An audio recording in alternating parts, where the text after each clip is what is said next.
Bonsoir à tous, ce soir on va discuter du 208. Donc on commence avec le a évidemment, et ce a il se présente sous la forme a puissance x est égal à b. On me demande de résoudre pour x sans prendre en compte les cas particuliers. Les cas particuliers seraient si jamais on a des valeurs qui violeraient un éventuel domaine de définition. On verra ça à la fin, pourquoi. Donc ici, on se retrouve avec un x qui est en haut d'une puissance. Comme il est en haut d'une puissance, on a trouvé maintenant un outil qui nous permet de descendre de cette puissance. Et cet outil, c'est de poser le logarithme. Donc, je me fais un petit log à gauche et à droite. Je pourrais le faire en n'importe quelle base. En l'occurrence, je vais le faire avec la base 10 parce que c'est une touche de la calculette. Je peux aussi le faire en ln, comme ça j'écris que 2 lettres, mais je ne suis pas assez feignant apparemment. Et du coup, je me retrouve avec log de ax est égal à log de b. Donc ne pas oublier que quand on fait quelque chose, une transformation équivalente d'équation, eh bien on le fait sur tout ce qui est à gauche et sur tout ce qui est à droite. On ne peut pas avoir un outil sélectif, on n'a pas de sniper en maths. Donc on fait avec notre bulldozer, on traverse tout et puis ma foi, il arrivera ce qu'il arrivera. Donc maintenant, ce log de ax, on a vu la propriété des logarithmes. S'il y a une puissance dans le logarithme, on peut multiplier le logarithme par cette puissance. Et donc j'ai x log de a est égal à log de b. Et maintenant, pour isoler x et résoudre, je dois diviser par log de a. Et j'obtiens log de b sur log de a. Et maintenant que j'ai cette division avec b divisé par a, eh bien, je suis à la fin. Donc ce qu'on disait avec les cas particuliers, c'est typiquement là, si log de a est égal à 0, on divise par 0, c'est interdit. On sait que diviser par 0, ça n'existe pas en maths. Donc si on ne peut pas le faire, ça voudrait dire qu'il faudrait qu'on étudie tout ça, qu'on dise, ah voilà, a il n'a pas le droit de valoir 1, parce que le log de 1, ça donnerait 0, puis du coup on est en train de diviser par 0, puis ça passe pas. Là, l'énoncé il nous dit, tout ça, on s'en fout. Donc on s'en fout et on va juste trouver les valeurs de x, peu importe qu'est-ce que valent a, b ou toute autre lettre qu'on mettra après dans les exercices. Pour le b, du coup, on a kn est égal à k0 fois qx, q puissance x. Donc pour isoler, il faudra qu'on fasse un logarithme. Mais si je fais un logarithme tout de suite, je vais me retrouver un tout petit peu coincé parce que j'aurai une multiplication dans le logarithme. Alors une multiplication dans le logarithme, c'est pas trop grave, on peut le faire. Mais on va préférer toujours isoler la puissance si on y arrive. On va donc diviser par k0.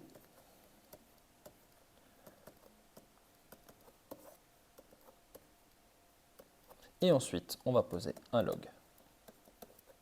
Et cette fois-ci, je n'ai pas envie d'écrire log, je vais écrire ln. Donc, ln de kn sur k0 est égal à ln de q puissance x. Ça me met le x devant le ln, comme je l'ai dit. Et donc, ln de kn divisé par k0, c'est égal à x ln de q. Et maintenant, je divise par le ln de q pour avoir ln de kn sur k0 sur ln de q, et ça me donne x. Pour le c, on a e puissance 2x est égal à a. Ici, ça va être vachement malin de poser directement un logarithme naturel, puisque ça va me supprimer le e puissance. Donc, je vais avoir 2x est égal à ln de a, et donc, je divise par 2, et j'obtiens x est égal à ln de a divisé par 2. Ça, c'est une des deux options. Maintenant, si on se dit, tiens, j'ai envie de modifier un peu et du coup de le faire différemment, eh bien je peux simplement en reprenant mon e puissance 2x est égal à a, et cette fois-ci en posant un logarithme à gauche et à droite. Un logarithme en base quelconque, je vais l'appeler logarithme en base a. Ça fait log a de e 2x est égal à log... Ah ben je ne vais pas prendre a, c'est déjà une lettre que j'utilise dans l'énoncé, pardon. Log b de a. Et du coup, ça me permet de sortir 2x log b de e est égal à log b de a. Je divise par 2 et par log e. Ça me donne x est égal à log en base b de a divisé par 2 log en base b de e. Et du coup, la formule de changement de base me permet aussi de dire que c'est 1/2 fois log en base b de a sur log en base b de e. Et on se rappelle que log en base b, enfin que division de deux logarithmes, et s'ils ont la même base, eh bien je vais pouvoir utiliser la formule de changement de base pour changer la base.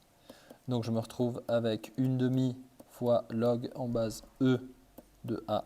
Et on se rappelle que log en base e, c'est ln, donc x est égal à ln de a sur 2. En ce qui concerne le d, j'ai a puissance e, enfin j'ai a fois e puissance 10 moins x est égal à b.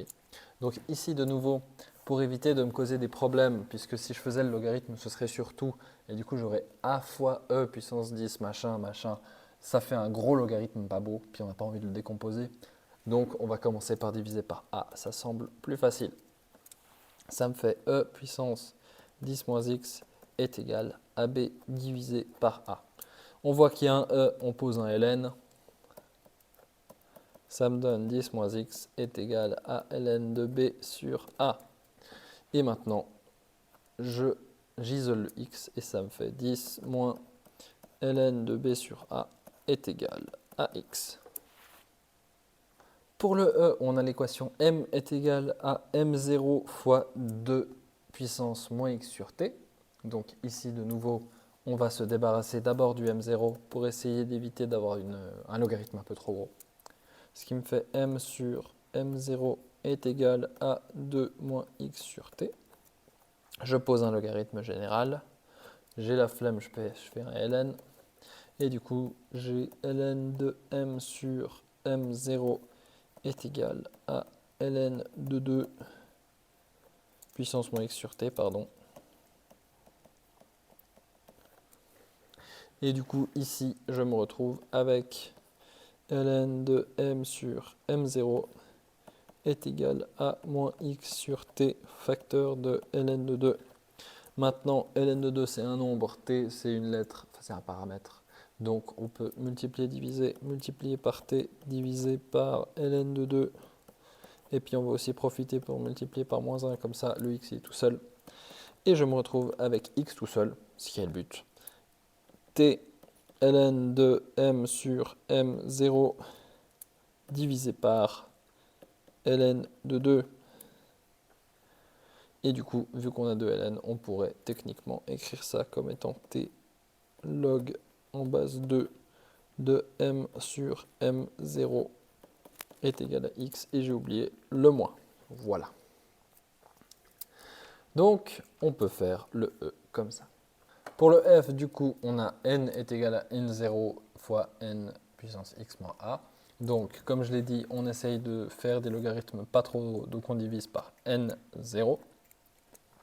On obtient n divisé par n0 est égal à nx moins a. On pose des logs.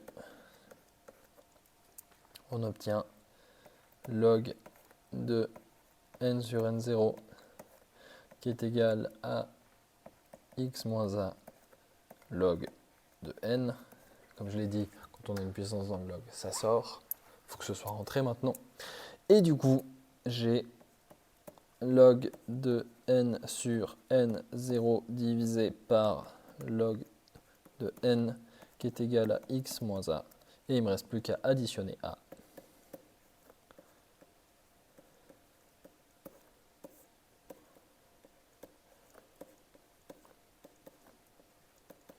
Pour obtenir la valeur de x.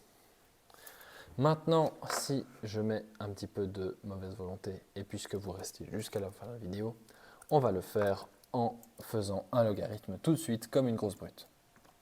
C'est possible, donc on a ce n est égal à n0 fois nx moins a. On pose un log dès le début.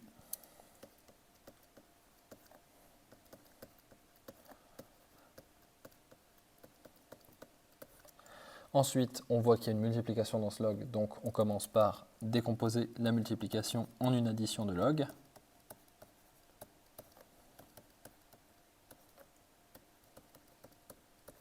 Ensuite, on soustrait pour se débarrasser du ln de n0 de la partie droite, puisqu'on aimerait bien avoir que x tout seul. Et on en profite pour descendre la puissance, comme on a déjà vu toutes les fois précédentes. On divise par ln de n et on remarque ici qu'on a une soustraction de logarithme, donc une division des caractères intérieurs.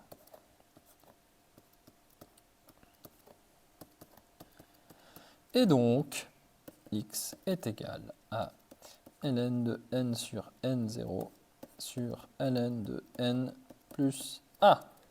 Et heureusement, c'est la même réponse, sinon les maths ne seraient pas fiables.